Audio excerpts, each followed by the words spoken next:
তোমরা সবাই কেমন আছো? আশা করি ভালো আছো। আজকে বানাবো পটল সরষা দিয়ে। যদি তোমাদের পটলের তরকারি না খেতে মন যায় তাহলে তোমরা এটা বানিয়ে দেখতে পারো, ভালো লাগে। তেল গরম হয়ে গেছে, এবারে আমি পটলগুলো দিয়ে দেব। আগের থেকে সেদ্ধ করা ছিল, নুন হলুদ দিয়ে এটা একটু ভাজা ভাজা করে নেব। এবারে একটু লঙ্কা গুঁড়ো দিয়ে দেবো পরিমাণ মতো।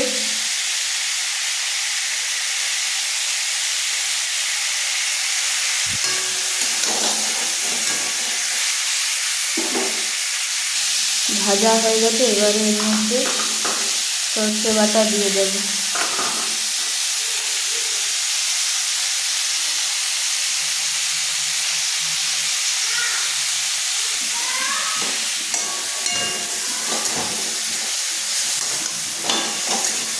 সর্ষেটা দেওয়ার পর আরও ভাজা ভাজা করে নেব। হালকা ভাজা হয়ে গেছে, আর একটু ভালোভাবে ভেজে নেব।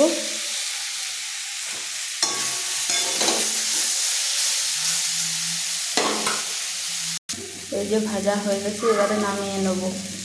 এই যে নামিয়ে নিয়েছি পটল সরষা দিয়ে। ভিডিওটি তোমাদের যদি ভালো লাগে লাইক কমেন্ট শেয়ার করো। প্লিজ সাবস্ক্রাইব করে নিও, সব ভিডিও দেখতে পারো।